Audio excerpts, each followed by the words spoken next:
Here's a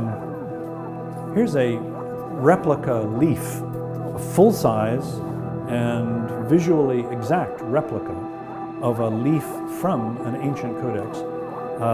This one is from a copy of the letters or epistles of the Apostle Paul.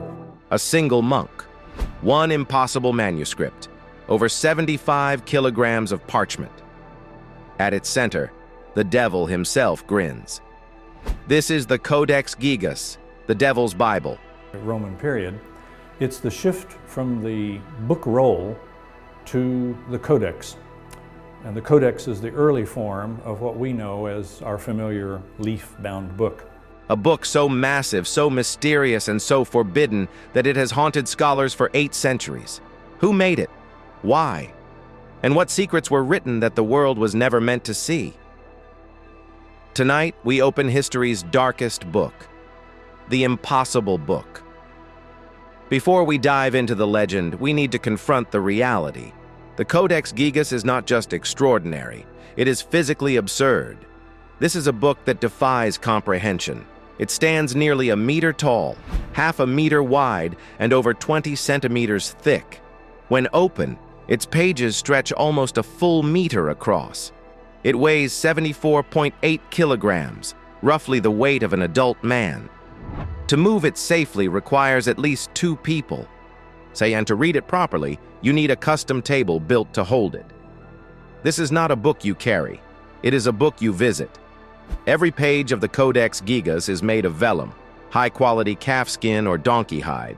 And so they were put to use. It's very strong substance, vellum. Vellum is an expensive material. Prepared using techniques that have changed very little since the Middle Ages. Each skin was soaked in a lime solution for days to loosen hair and flesh, then scraped clean, stretched on a wooden frame called a hearse, dried under tension, and polished with pumice or limestone powder. A single animal hide produced 1 or 2 pages. The Codex required the skins of roughly 160 animals. 160. Entire herds raised and processed just to create the canvas for a single monk's work. The total writing surface spans more than 142 square meters, larger than many modern studio apartments. Originally, the manuscript had 320 leaves to 640 pages. Today, 10 leaves are missing, torn out at an unknown point in history. Every surviving page is meticulously ruled into 2 columns, with 106 lines per column, each line scored with a stylus before the ink was applied. The script is Carolingian minuscule, a style prized for clarity, developed under Charlemagne. This one is a facsimile from a 9th century book, and it's representative of the Carolingian minuscule as it was used until the late 11th century. Individual letters measure barely 2.5 to 3 millimeters, tiny, precise, and almost perfectly uniform. At a realistic pace, a medieval scribe could copy roughly 100 lines a day. Even without decoration, the text alone would take years. But here is what continues to baffle historians. Paleographer Michael Gullick, who conducted a detailed analysis at the National Library of Sweden, concluded that the entire codex was written by a single scribe, one hand, one lifetime. The handwriting remains consistent from the first page to the last, no variation, no evidence of aging, illness, or fatigue. Even the ink, a single uniform mixture derived from crushed insect nests, remains consistent throughout. Within the manuscript is a single signature, Hermann Inclusis, Hermann the Recluse. It's the only clue to the scribe's identity, and even that cannot be definitively verified. Scholars generally agree, reproducing the calligraphy alone would take a minimum of 5 uninterrupted years. Add in the 57 elaborately illuminated capitals, 20 decorated initials with vine motifs in red and blue, and the 2 full-page illustrations, including the infamous portrait of the devil, and the estimate jumps to 20 to 30 years of continuous labor. Imagine a single man, in a dimly lit medieval scriptorium, and beginning this project as a young monk and not finishing until he is old. Through illness, through seasons, through doubt, through decades of repetition, his hand never faltered. He sacrificed the best years of his life for a single object. That is not dedication, it is obsession. Modern historians propose several explanations. Some argue the Codex was an extreme act of penance. Monastic culture placed immense spiritual value on copying sacred texts, and this may have represented the ultimate atonement. Others suggest it was a display of intellectual prestige, a portable library demonstrating the Benedictine order's mastery of knowledge.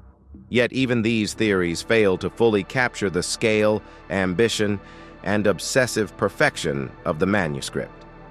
The Codex also contains a wealth of practical knowledge, grounding it in reality, and it includes medical remedies, chronicled historical events, and exorcism rituals.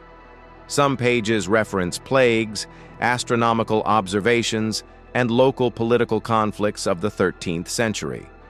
Scholars at the National Library have confirmed that many of these entries reflect contemporary events and established practices of the time, demonstrating that the scribe was not simply copying the Bible, but curating a compendium of human knowledge as he saw it.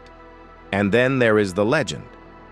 It begins with a story that has haunted imaginations for centuries, that a monk, under threat of death, made a pact with the devil to complete the work in a single night.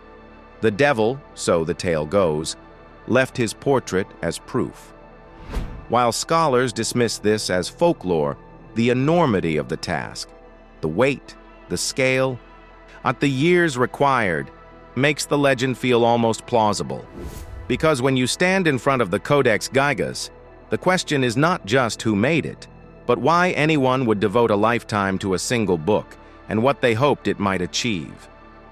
The medieval world offers no definitive answer. The legend whispers possibilities, and the Codex Gigas, 8 centuries later, waits silently behind its glass case, still asking the question, what lengths would you go to for knowledge, for salvation, for immortality? The legend of the monk's pact. The legend has been told in different versions for centuries, but the bones of the story remain the same. And what makes it so enduring is not just the supernatural drama. It is the fact that every detail of the legend maps onto something real. According to medieval tradition, and the scribe behind the Codex Gigas was a Benedictine monk known as Hermann the Recluse, or in Latin, Hermannus Inclusus. His name appears in monastery records connected to the Podladzis community near the town of Krudim in Bohemia. We know almost nothing else about him with certainty. But what the legend tells us is this. Hermann committed a grave violation of his monastic vows, so serious that his brothers sentenced him to one of the most horrifying punishments the medieval world had devised: immurement, being walled up alive. Now, this was not a myth invented to make the story more dramatic. Immurement was a documented punishment across medieval Europe, particularly within monastic orders. In Catholic tradition, monks or nuns who broke their vows of chastity could be sealed into a small niche within the convent walls. And the Latin phrase that accompanied the sentence was "vade in pace," go in peace, but there was no peace in it. The condemned were bricked into a space barely large enough to hold their body, given a small ration of bread and water, and left in total darkness. Some were sealed in completely, with no opening at all. This was not rare.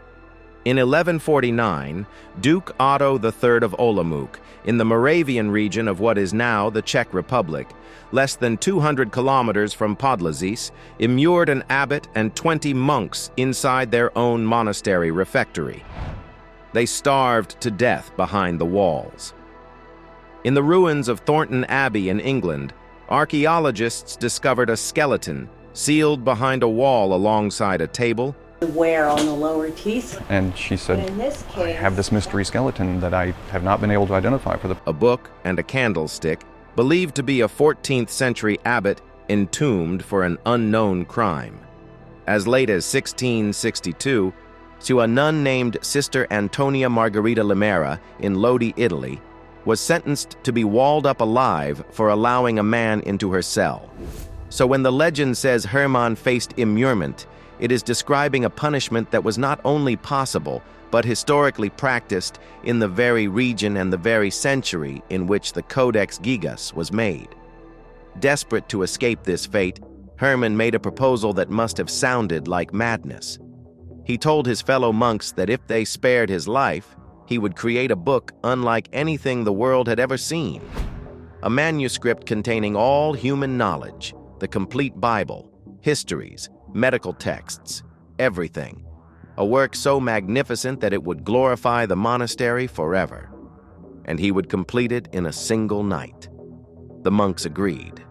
Perhaps out of curiosity, perhaps out of contempt, and knowing the task was laughable. They gave him until dawn. Hermann began to write. Hour after hour, by the light of a single candle, he filled page after page. But as midnight approached, the terrible truth settled over him. He had barely scratched the surface. No mortal hand could complete such a work before sunrise. He was going to fail, and when the bell rang for morning prayer, his punishment would resume. He would be walled up and left to die in the dark. And so, according to the legend, Hermann did the unthinkable. He stopped praying to God. He turned to someone else. He called out to Lucifer and offered his immortal soul in exchange for the completion of the book. The devil accepted. The story says the cell filled with unbearable heat. The candle flickered as though something unseen had entered the room. The air thickened with the smell of sulfur, and when the first light of dawn broke over Bohemia, the book was finished. Every page is filled, every letter is flawless. Every decorated initial is painted in brilliant color. The complete Bible, the chronicles, the encyclopedias, the medical texts, all of it written and bound in a single night. But there was one addition Hermann had not asked for. On folio 290, opposite a full-page illustration of the heavenly city of Jerusalem rendered in gold and brilliant color, the devil painted his own portrait. He sits alone against a stark, empty background, crouched in a strange posture with his arms raised and his fingers splayed like claws. His face is an unearthly green-white. His eyes are wide and red. His tongue is forked. Two small horns jut from the top of his head. And draped around his waist is an ermine loincloth, the fur reserved for royalty, as though mocking every king who would ever hold this book. The image stands approximately 50 centimeters tall. It is the only known full-page portrait of the devil in any medieval manuscript. There is nothing like it in the entire surviving record of Western religious art. And here is the detail that believers and skeptics have argued about for centuries. The pages surrounding the devil's portrait have darkened significantly compared to the rest of the manuscript, as though the vellum itself has decayed differently in this section. Modern researchers have proposed that exposure to ultraviolet light over centuries, or a particular chemical reaction in the pigments used on those specific pages, could account for the discoloration. The scientific explanation is plausible, but the visual effect is undeniable. The pages around Satan's image look scorched, burned, stained by something the rest of the book was spared from. Paleographer Michael Gulick, who conducted a detailed analysis of the manuscript's handwriting, confirmed that the entire codex was written by a single scribe using one consistent type of ink made from crushed insect nests. Every letter from the first page to the last reflects the same steady hand. No second writer, no breaks in style. Whatever happened in that cell, one person saw the work through from beginning to end. The legend concludes that Hermann was spared. He lived. The monastery received its masterpiece, but his soul was already forfeit, was signed away in the darkest hour of the night to the one whose portrait now stared out from the most sacred book the monastery would ever own. And the Podlazice monastery? It was destroyed in the 15th century during the Hussite Revolution, the wave of religious warfare that swept through Bohemia. The building was razed. The community was scattered. Today, all that remains of the place where the Devil's Bible was born is a small maquette in the town museum of Krast. The monks are gone. The walls are gone, but the book survived. Unsettling contents and forbidden knowledge. If the Codex Gigas were simply a large Bible, it would still be remarkable. But what makes it genuinely strange is what it contains alongside the Bible. The manuscript opens with the Old Testament, followed by two works by Josephus Flavius, the Jewish historian of the 1st century, Antiquities of the Jews and the Jewish War. After that comes the Encyclopedia Etymologiae by Isidore of Seville, one of the most important reference works of the early Middle Ages. Then the New Testament. Then a collection of medical texts, including remedies, treatments, and instructions that blend practical medicine with what we would now call folk magic. And then things get unusual. The manuscript includes a detailed set of exorcism formulas, specific incantations, and rituals designed to expel demons from the possessed. These are not vague spiritual instructions. They are precise, procedural texts, the kind a priest or monk would use as a working manual if called upon to confront what the medieval world believed were real demonic forces. There are also lists of names, saints' days, but necrology records of the dead, lists of monks and benefactors.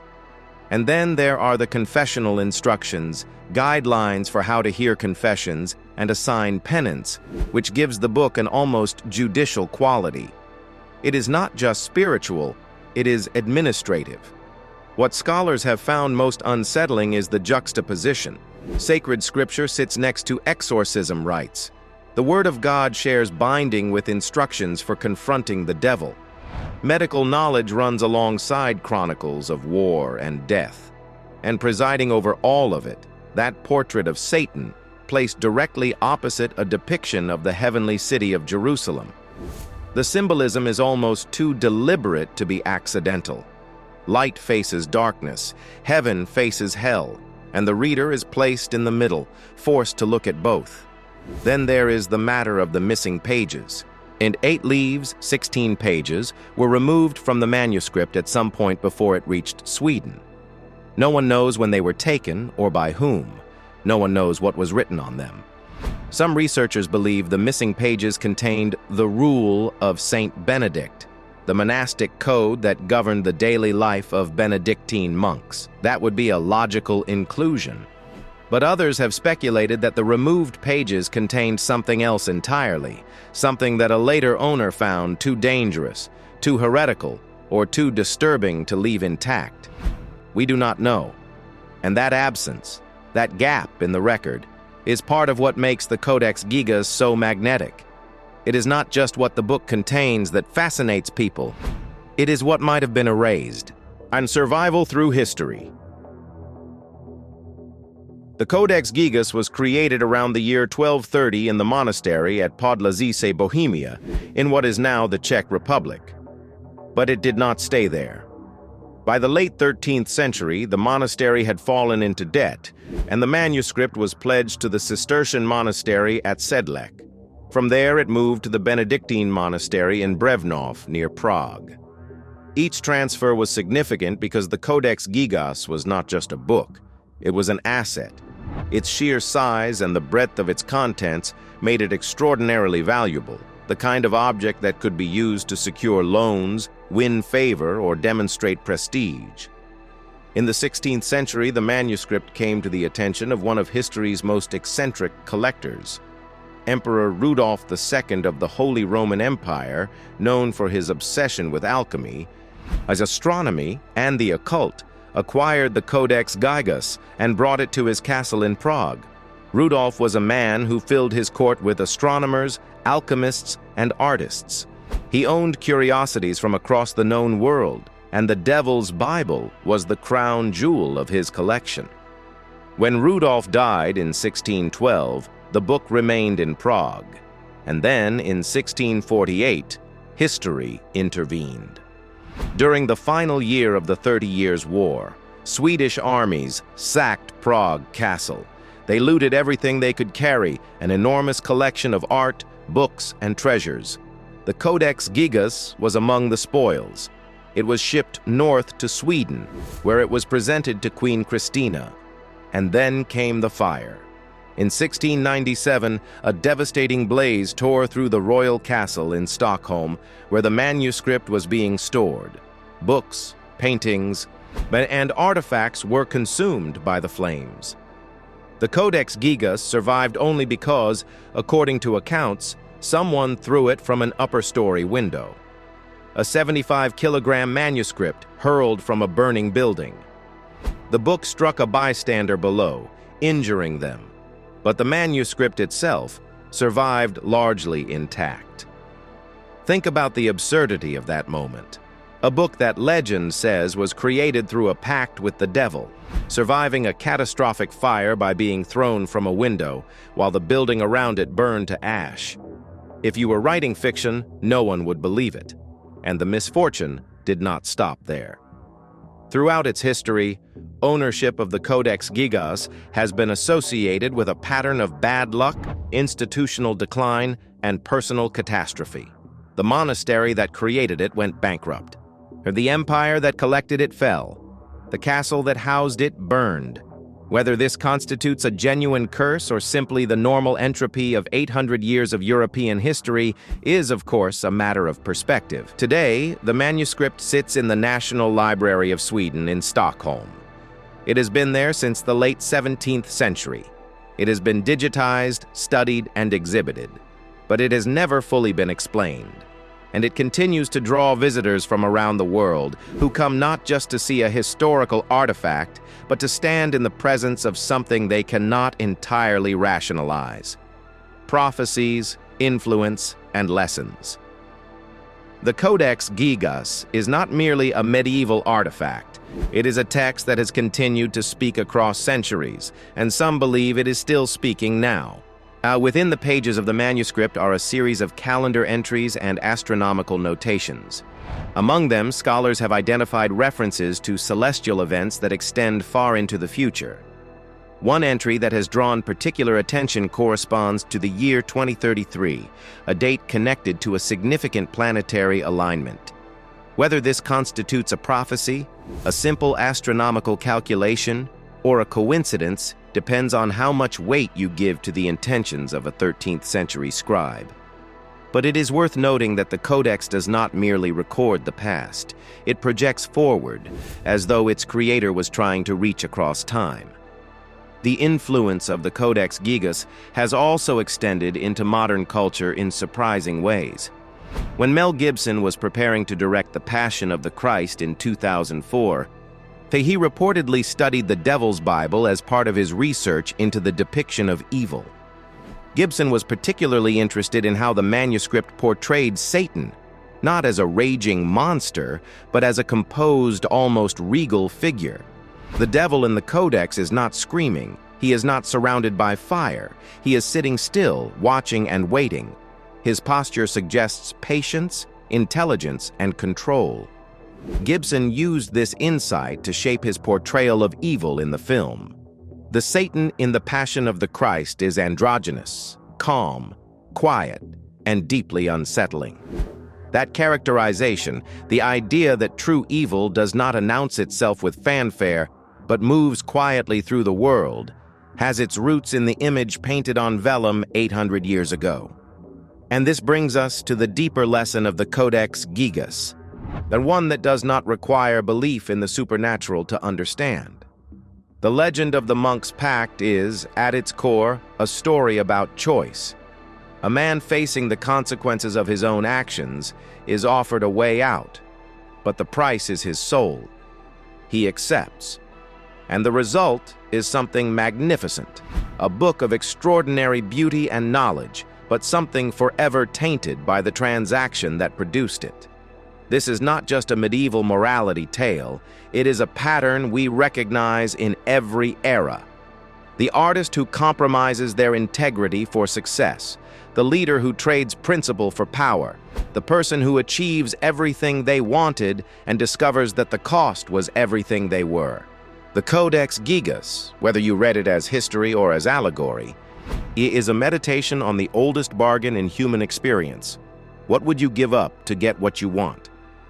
The manuscript also asks us to consider the nature of evil itself. In the Codex, the devil does not appear in a scene of chaos. He appears alone, isolated on a blank page. He is not surrounded by damned souls or lakes of fire. He is simply there, present, and watching. The absence of context is the most terrifying part. Evil, the image suggests, does not need spectacle. It needs only an invitation. Psychologists have noted that this depiction aligns with modern understandings of how destructive choices operate. They rarely arrive as dramatic, obvious temptations. They come quietly, in small compromises, in moments when the easier path is just slightly more convenient than the right one. The devil in the Codex Gigas is not a caricature, and he is a mirror. 8 centuries have passed, and the Codex Gigas still waits behind glass, silent yet impossible to ignore. The scribe is gone, the monastery burned, empires faded, but the book endures, its pages intact, its devil staring back at anyone who dares to meet its gaze. Scholars will argue, theories will emerge, but the deepest questions remain unanswered. What drove a single hand to create something so vast? What secrets were inscribed and then lost to time? And most haunting of all, what is the book trying to tell us now? Because the Codex Gigas doesn't just preserve history, it challenges it. And perhaps it is still watching, waiting for the next person brave enough to read between the lines. What would you do if the book whispered to you,